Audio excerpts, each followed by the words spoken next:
Hey guys, how's it going? Welcome to a new video.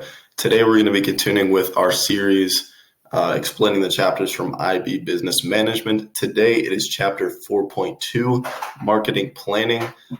This one builds very much on the previous chapters. If you guys have not either reviewed or seen my video about chapter 4.1, I recommend it because it's just like the basics. You can understand this one. But this chapter is, I think, pretty simple, just kind of following the lines of what is marketing and how a company prepares its marketing. All right, so marketing planning. That basically just means the process of a business planning the way it's going to market a certain product or service. All right, so this consists, you start off with the marketing mix. All right, a marketing mix is the combination of decisions that are made of how you're going to market a product or service. And this consists of the 4 Ps or the 7 Ps if it's a service. Again, don't worry. I talked about this in the last video, and there will be another video also explaining it more later on. But so it consists of these elements. All right. So what you do is when you have your kind of marketing mix, you're ruminating on what the idea is, you make a marketing plan. This is a formal document that you write, which has exactly what you're going to do. You include in this your action plan. So what are your actions going to be that markets your product? What's the budget for marketing? What are the sales forecasts? What do you think you're going to make off of the product with this marketing? What are your strategies? What are the likely problems you're going to run into and backup plans in the case of those problems? And what's your review process going to be to make sure that this marketing plan is successful and to see how well your product is doing with this marketing plan? What you do to start this is you start by reviewing your own business. All right, you see what situation you're in. What are the current marketing strategies you're using? What is the SWOT analysis and the 4 Ps? All right, these are all things that the SWOT analysis is from a while back. But so what is the business looking like from the SWOT perspective? What 4 Ps are you using with your marketing? And what's the current steeple situation? Steeple, we're talking about external factors because steeple is social, political, economical, environmental, political, legal, and ethical. So these are all, how are those things looking? That's external, outside of the company. And that, of course, is going to impact drastically what your marketing mix is going to look like, what your marketing plan is going to be. So you have to take those into account. And then you write up this formal document, considering all these different factors of how are you going to market a business. Another essential element of marketing planning is what is known as market segmentation. What you do is you take the market and you divide it into different areas, okay? And these areas you have to do using what they call DAMA strategy. But basically, you're dividing it into subgroups that can be marketed to. You're going to do this. They have to be first differentiated. This means they are distinct from each other. They're actionable, so you can actively market to them. Don't make your market 1 to 2-year-olds because you can't market to 1 to 2-year-olds. It has to be measurable. All right, it has to be concrete. What this group is, how much money can they spend? How much money do you need to spend to market to them? They need to be accessible.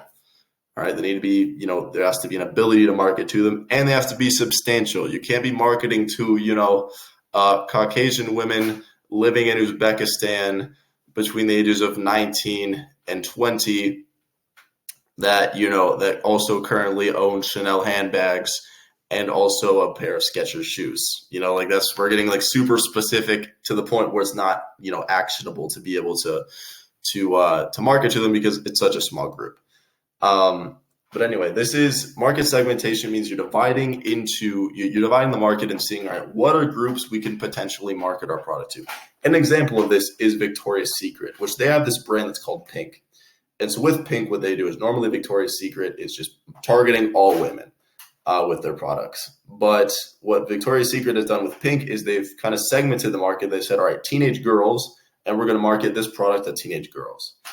So that's a way of dividing the market. If they've kind of found, adolescent girls between this age range, all right, we're going to try to market to them in this way. So that's market segmentation. That's breaking it up. Another example would be, let's say for you might have a soda product, and you're going to say, all right, we'll market the soda product, and certain sodas are targeted to people who are between 12 and 14, then people between 14 and 21, then people between 21 and 45, and you kind of go dividing different segments of the market that you can market to. Then you have target marketing, which this is the next phase of the marketing planning process. This comes after market segmentation. And what you do here is you say, all right, well, we have these segments that we want to market to, And this is where we're going to decide how we market to them. All right. So this is when you're picking your strategy for marketing to these segments you've created. So in this case, market segmentation would be, all right, Victoria's Secret has said, all right, so pink is for teenage girls. Okay, well then target marketing, we're going to make our marketing targeted. We're going to say what our strategy is going to be to market to these teenage girls with this pink product. So these strategies, they can kind of depend on how you're thinking of marketing, all right? You can have niche or concentrated strategies. So this means you're very specific to this market that you're looking at, right? You're getting very down to the nitty gritty. You're targeting very specific, well-designed segment, but this also means you have a very specialized product or even a high luxury item, but you have a specialized product for that market. Next is mass market or undifferentiated. This means you're marketing the same to everybody. You don't really care because you've made your product for mass market. This would be like an iPhone. iPhones aren't specially marketed to anybody. You're just, all right, everyone come get it. Finally is differentiated or selective. So this means that you have one product, but you market it in a different way aimed at each different market. And the idea is that you're trying to adapt to different perceptions, different lifestyles, so that you can get different kinds of people to come and get your products and services. Then we have market positions. This is another consideration that comes with market planning. This is what consumer perception is of the brand. All right. So this means, this is what do people think of your company specifically, of your Apple, of, if you're Google, if you're whatever, what do people think about when they think of your brand? And so when it comes to positioning isn't just how people think of you. It's a strategic thing, because what you want to do is you want to position yourself in a certain way that's going to make people most likely to want to buy your product. So when it comes to positioning, it's a strategic decision, just like every other part of this I've talked about. So what you're going to do is to position a brand, to position a business. There are three things that you're supposed to do. All right. You start by identifying the advantage of a product identifying the advantage of a product. Sorry. This is either by identifying the brand or the USP. The brand is the corporate image. What's the perception of the brand? All right. So you want to say, what is the perception of the brand? What advantage does this give me in marketing my product? Or the USP. This is an acronym that means unique selling perception. This is what's the differentiating factor of your product. If we compare your product to that of competitors who make a similar one, what makes yours different? So you decide what are the strengths of either your brand or your unique selling point that you're going to sell to that market segment that you've picked out. And then you implement this position with an appropriate marketing mix. This means you take all the marketing strategies and you say, all right, I want to sell this product appealing to this part of my brand. If people perceive, that's what we see with Apple. People perceive Apple as this very sleek and cutting edge brand. Well, you see their branding always follows that exact same kind of scheme. They have this marketing mix that's been perfectly developed that they're taking advantage of people thinking that about their products. But there are other products that, for instance, they're really kind of, they stand out because they're very different. And so in that case, the marketing mix is very focused on, well, look how different our product is from the other ones. So that's a key thing. Or, in the case of Coke, the idea is like they have this very, they have this very specific kind of mastered flavor that appeals to all America. Well, all of their marketing goes to, all right, we have this classic, we've mastered the Coke flavor. Don't you want to, taste the mastered Coke flavor? And they have this whole marketing mix that goes around that same idea. The final thing, and this is a tool that businesses use. So when they're making the marketing plan, they're taking into consideration all of these different aspects that I've talked about.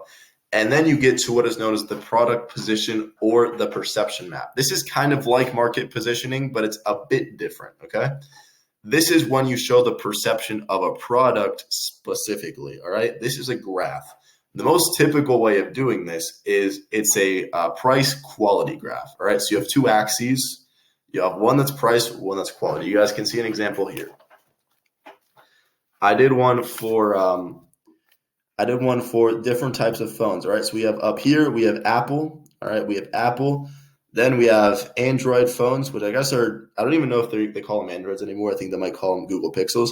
But you see, so we have one axis. This axis right here is the price axis. And then this axis right here is the quality axis. We have, if you're closer to this end, it's a higher quality. If it is up here, it's a higher price. We have Apple, which is very high quality and a high priced product. Then we have down here, we have Android, which is a bit lower priced, are a bit lower quality and significantly cheaper. And then we have at the bottom part of this, BlackBerry, which I have already given my qualms about the BlackBerry product. As you can see, very cheap and terrible quality because no one's paying for flip phones in 2023, and the price reflects that because no one's going to pay for it, so they can't charge any money for it. Anyway, that's an example of, you can see on there. And what this is useful for is the company can see what are consumers thinking about a certain product, and what do they think of their product relative to their competitors. So what does this graph tell you? All right, BlackBerry, you got to get your game up. If you want people to think of your product as high quality, you got to think of a new angle so that you can get people to buy it. If not, y'all are going to stay where you are. Although, honestly, I doubt BlackBerry is going to make any adjustments. So they're probably going to stay there. But, maybe Android can make some adjustments so that people see them as higher quality, or Apple especially can make adjustments to make people think, all right, they're not as pricey of a brand. They're just, changes that you can make. Anyway, so the advantage of this is, of course, it gives you this kind of way of understanding the market. It gives you a deeper understanding of where you are, what are the points of improvement that you maybe need to look at. And it can help that, if you need to reposition yourself, all right, well, this is where I am. How can I change my marketing mix so that people will see me differently? Limitations is that it's very one-dimensional, this tool, is that, maybe in some cases, the filling these gaps isn't the hardest or isn't the most important part. Sometimes how people perceive you relative to your competitors isn't the most important thing. Maybe there are other things that you have to take into account. And of course, this is only a two-factor graph. So obviously, we're using price and quality here, but you can pick any two variables. And if those variables are just not very important ones, then this also doesn't help you. If we're talking about phones, but I don't know, the two variables are, durability and variety of phone cases you can get that go well with it. Well, all right. I mean, I guess those are factors that you can look at, but some people are saying is, well, iPhones aren't durable but they do have a lot of cases that go with them. You can't really do much with that information, but something like price and quality, you can, but up to a certain point. Because obviously some perception, sometimes it's not the most important thing to, try to fix where you are relative to another thing. And sometimes there are problems that you can't fix. Like if there's just generally low demand for a certain product, or if there's just high barriers for entry with a product, that's something you can't fix, unfortunately. And you can't market a product differently to change that perception. Also, sometimes, your business just doesn't have the capacity to improve this. Like even if this is something you could fix, I don't think Android will ever be seen as a higher quality phone than Apple, just because it has been so kind of set in people's minds at this point. So there's a point where if an Android person's looking at this chart, it's kind of like, well, I mean, if we try to put all our effort to change our marketing to be like, we're the most high quality phone, how far is that really going to get us? Because at this point, people already have a set mentality. So that's the other thing. This can sometimes misguide your marketing approach. But if you use it in a healthy proportion with other parts of the marketing mix and other parts of research, it's a pretty useful tool. And anyway, that brings us to the end of today's video. I hope that it has served you guys. I hope that it's been useful and understandable, all the explanations. Do remember, if you have any questions, do leave a comment down below. I'm more than happy to answer them. And with that, thank you for watching and best of luck in the rest of your studies. Good night.